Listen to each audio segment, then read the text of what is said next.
Welcome friends to another rSlash video. Today we pay some late fees 1 penny at a time. But first, a story from Dip Scout. Safety first is important in the military. This is a long time ago. So I was active duty in the US Army from 1984 to 1988. I was stationed with an infantry unit, and after 2 years, I went to school and became the unit armorer. I was responsible for physical security and maintenance of all company weapons and sensitive items. I also taught common task tests on weapon systems for the unit and was on every live fire range we went to assist. I was an E4 at this time, enlisted but definitely outranked by anyone E5 and higher, and had to obey orders as every soldier does. Generally, when I came to weapon systems, I had input and could make statements. I could intercede if something was not correct or unsafe. This would work to a point, but I couldn't give an order to a superior, obviously. So fast forward to a live fire range with company crew served weapons, specifically 50 cal BMG heavy machine guns. This is a powerful weapon and requires respect. Every time you set this weapon up and prepare to fire, you need to set the headspace and timing to ensure it'll function correctly. This is not a too complicated procedure, but if not done correctly, can cause catastrophic failure of the weapon. Top, my first sergeant, tells me to walk the line and double check all weapons to ensure they're safe to fire. I get to one particular weapon crewed by an E5 that just hates everyone, treats his squad members like crap, thinks he knows everything. I get in the foxhole to check the weapon, and he lays into screaming and saying, "I know what the freak I'm doing. I don't need some freaking E4 to double check my work. Get the heck out of my hole now." I tell him that Top ordered me to check every weapon, and again, he launches into a tirade and tells me to get the heck out of his firing position. In order to cover my own backside, I make sure every member of his gun crew acknowledges he ordered me out. I yell, "Yes, Sergeant," climb out of the firing position on the range, and go about my business, following orders, so maybe not malicious compliance, but I could have gotten Top or any other senior NCO involved and done my check. But I decided to let it go and see if he knew what he said he did. Top eyes both sides of the firing line and gets the nod from other observers, officers and other sergeants, clears the range for fire, and tells everyone to open fire. Lots of noise and thunder along the line, and a very loud and unnatural bang and screaming from Sergeant, "Get out of my hole's foxhole." We cease fire, and a medic runs to the hole. It seems he did not know how to do this or rushed a simple job, and blew the feed tray cover off of his weapon and caught some blast to his face. The result? Weapon damaged pretty badly and will require Division Depot maintenance to repair, and Sergeant Get Out of My Hole has a broken nose, missing some of his teeth, and burn marks on his face and singed eyebrows.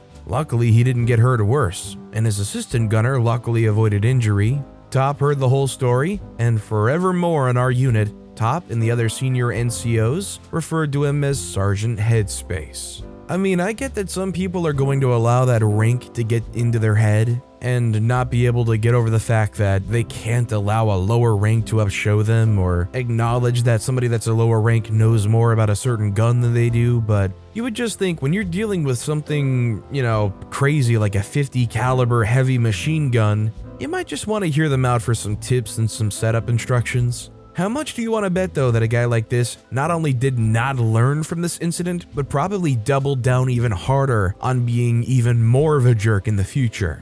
Would you guys agree that he probably just became even worse after this? Let me know in the comments down below. Our next story is from Captain Stunning. Literal Payback? A lifetime ago, I spent my junior year of college abroad in Germany. Dorms there are very different compared to American ones. Some are apartment style and you can have roommates who are a different gender than you. There's even often a bar located somewhere within your dorm facility and would be operated by students, perhaps once a week, and thus I attended Bar a Bend with enthusiasm. The alcohol always increased my fluency and drinks were so much less expensive than at a regular bar. What can I say? I like to embrace the local culture. My year in Germany was the best of my life. It was an amazing adventure, and I'm very thankful for my time there. The only negative experiences I had that year, the snake in the garden so to speak, involved one of my roommates. Throughout the year, she made sure I knew how unwelcome I was. Things don't get better with her being rude to me throughout the year.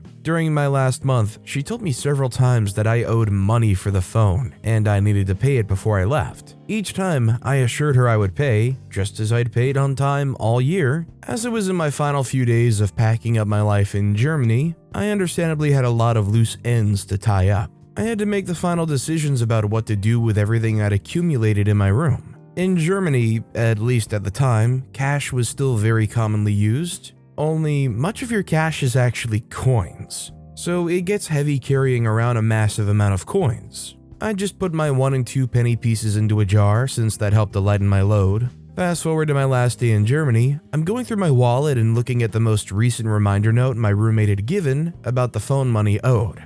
Then I spot my large freaking jar of German 1 and 2 cent pieces. I think you can imagine where this is going. Killing 2 birds with 1 stone. I impressively had enough coins to cover the full amount needed, and also literally cover the countertops and kitchen table with the money. It's honestly the most thought out, crappy thing I think I've ever done. I normally retreat from any conflict, and luckily met a ton of great people with whom I shared my time that year and was rarely in the apartment except to sleep. I was alone in the apartment making my very last cleanup there and wanted her to know I had provided the amount in full. I wrote out a note saying, "As promised, here's my portion of the phone bill. I trust you will find every penny." Well, I know one thing. If this person wasn't very welcoming of OP before this event, they're definitely not going to be welcoming after. Good thing OP's setting sail after that point. See you later, enjoy the change. By the way, if you're enjoying these stories, make sure to hit those like and subscribe buttons down below so you never miss any of my daily videos.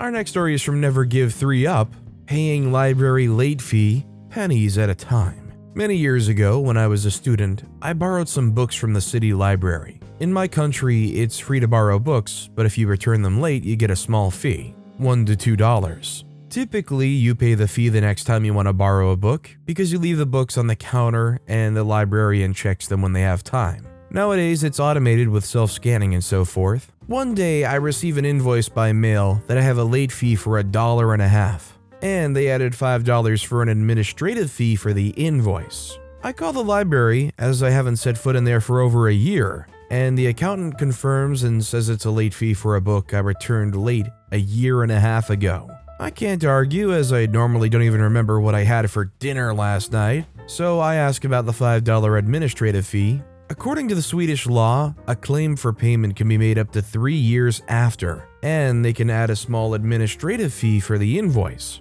I tell them that they had all of my info, phone, email, etc. If they had notified me that I had an outstanding balance, I would have come to the library and paid the fee. But the law is the law and they are in the right. So, cue malicious compliance. I log into my bank account and start dividing the invoice in small irregular payments. 23 cents, $1.02, 76 cents, and so on with a day between the payments. I also deliberately pay 6 cents more than the invoice. I wait for all the payments to go through, and then I call them back, talk to the accountant that can't find my payment. I notified her that I did pay the invoice, but may have divided it. The phone goes silent, and then she says with anger in her voice, "Was that you? Do you know how much work you caused us?" I reply that as they took out an administrative fee, that I would get my money's worth of work for it. Then I end with that I may have paid more than the invoice and would like my 6 cents back.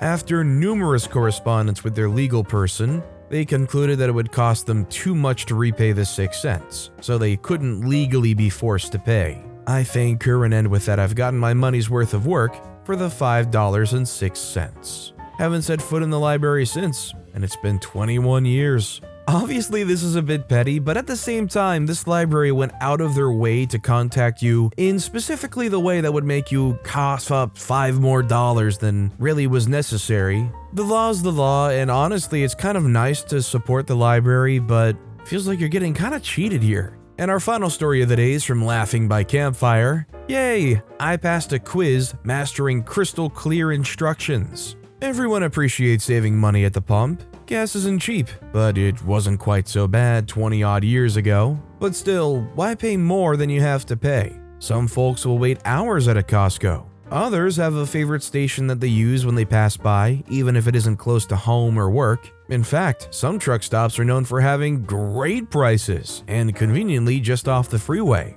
As a college student and licensed driver, the wise old man needed a ride to the airport. Now, my dad was pretty particular, and he was a fan of rules. Nothing was simple enough that it couldn't be improved by a specific formula of rules and instructions. For example, a reasonably easy 30-minute drive to the airport could definitely benefit from specific instructions, plus a side mission involving its very own specific additional instructions, because the best deal in gas is just off the freeway at a truck stop along the route. There were also a couple of other younger kids over, kids of friends of my mom who were having a get-together. They thought it would be fun to hang out with the older kid who could drive. They didn't plan on a road trip, but as you'll see, a road trip they'll get. To set a clear example, maybe even a standard or a bar, that would show me just how easy this airport run would be, the wise old man would drive to the airport, detailing the truck stop where I would be responsible for maximizing value and getting the best deal when I filled up on the way back,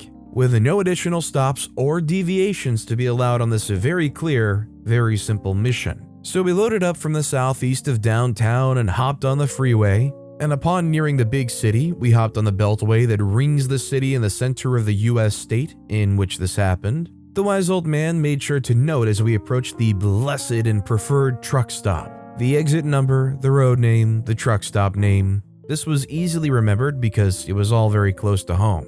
In fact, it was a drive I made regularly on my runs to and from the state university in the north of the state in my own car. But this wasn't my car, my gas money, or my choice. I would get off at that exit and take that highway back home. Now, mind you, we didn't take that highway to the airport because it's slower, much slower. There's stoplights, but I was not to get back on the freeway, interstate. I was to proceed straight home using only that road. No other stops, no other routes. The rules and instructions were reviewed as we approached the airport. We got there with enough time before his flight to do a quick pop quiz to make sure I had all the pertinent details and rules. You got it, the kids are in good hands, have a great flight. But he was quizzing me. He wasn't asking for my suggestions. He wasn't even asking if I had any doubts, concerns, or questions. It was really just as simple as following the rules. Now, if it was him or anyone else, the correct answer would be to save time and fuel by taking the same exact route home. Or, hear me out, to get back on the freeway for about 2 more miles to take the next highway, which also would have a ton of stoplights over 20 miles, but would in fact get us home. And so back to the blessed and preferred truck stop we headed to maximize our value and get the best deal. Cash was exchanged, premium unleaded fuel was pumped. Now, rather than saving time or money with an efficient return trip, I did exactly as the old man directed. We would take the next 20 miles going stoplight to stoplight down the highway. Just not the right highway. I passed a quiz and knew the rules and the rules I would follow. Unfortunately, the very clear rules didn't allow for getting back to the town where we lived. However, because we were now 20 miles south, actually southwest, I would have to turn off the highway and make another 15-mile drive east through some very twisty farm county. The rules expressly forbade this.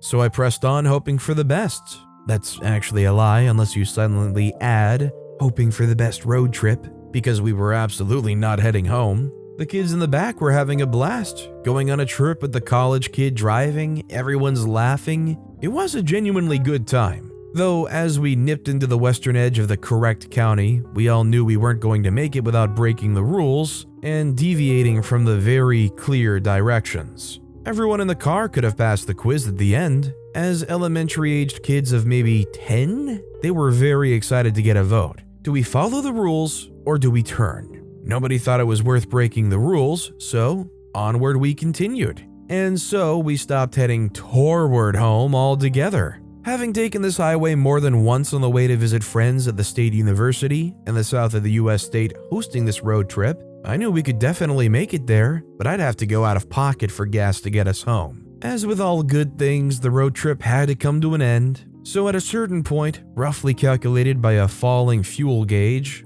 we turned around. We laughed and continued having a great time. We laughed even harder when we got back to the crucial step the wise old man, my dad, left out, turning for the long and somewhat perilous farmland connector to get us back toward where we lived. Were the kids willing co-conspirators in this performative act of malicious compliance? Were they my audience? Or were they to be my downfall? As we get out, the kids were laughing, the moms were happy the kids had fun, but we were asked, "What took so long?" "Oh, sorry, Dad had specific instructions on how to get home, and we tried following them but ended up going out of our way." My audience just laughed and said they had fun.